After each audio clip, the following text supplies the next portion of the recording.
সরকার একটা টু শব্দ পর্যন্ত করেনি। আমাদের যে স্বরাষ্ট্রমন্ত্রী, আমাদের যে প্রধানমন্ত্রী, তারা আমাদেরকে ডিফাইন করে দেয় কোনটাকে মব বলা হবে এবং কোনটাকে আন্দোলন বলা হবে।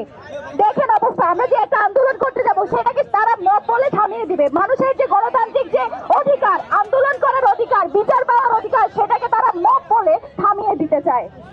আপনারা দেখেন গত 3-4 দিনে যতগুলো ধর্ষণ হয়েছে সবগুলোর ক্ষেত্রে কিন্তু একটা নির্দিষ্ট দলের, আরো স্পেসিফিক ভাবে বললে সরকারি দল বিএনপির সংশ্লিষ্টতা পাওয়া গিয়েছে। এই সংশ্লিষ্টতা পাওয়ার পরে আমরা যেরকম আগে দেখতাম ব্যক্তির দায় কোনো সংগঠন নেবে না, সেই ধরনের ভূমিকায় তারা আবার অবতীর্ণ হয়েছে। আপনারা দেখেন এই যে একটা দল তাদের সকল দায় ব্যক্তির উপর দিয়ে নিজস্ব যে দায় সেটাতে সরিয়ে দিচ্ছে।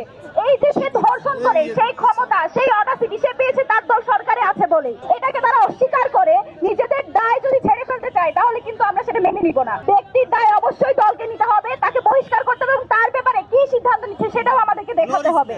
যদি তারা এটা না পারে তাহলে তারা বলুক, জনগণ আন্দোলন সংগ্রামের মাধ্যমে তাদের যে ন্যায্য অধিকার, তাদের যে বিচার পাওয়ার অধিকার সেটা তারা আদায় করে নিক। সেটাও তারা করতে দিবে না। মব বলে নাকি, মব বলে আন্দোলন, যত ধরনের আন্দোলন সংগ্রাম সবগুলোকে তারা মব আখ্যা দিবে, কিন্তু নিজেরা যখন করবে সেটা হয়ে যায় বিক্ষোভ।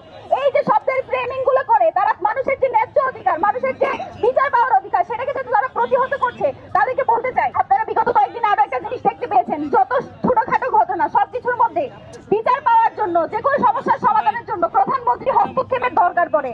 আমরা এই কালচার দেখতাম বিগত সময়ে পৃথিবীতে যত যাই হয়ে যাক, যখন প্রধানমন্ত্রী হস্তক্ষেপ করে তখন শুধুমাত্র সেই সমস্যার সমাধান পাওয়া যেত।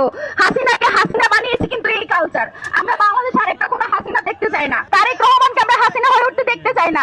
এই ব্যাপারে তারেক রহমান কি সিদ্ধান্ত নিয়েছেন সেটা আমরা জানতে চাই এবং এই ব্যাপারে যতগুলো ধর্ষণ হয়েছে সেই ধর্ষণের ব্যাপারে জিরো টলারেন্স এই সরকার ঘোষণা করবে বলে আমরা তাদের উপর আশ্বাস রাখতে চাই, বিশ্বাস রাখতে চাই।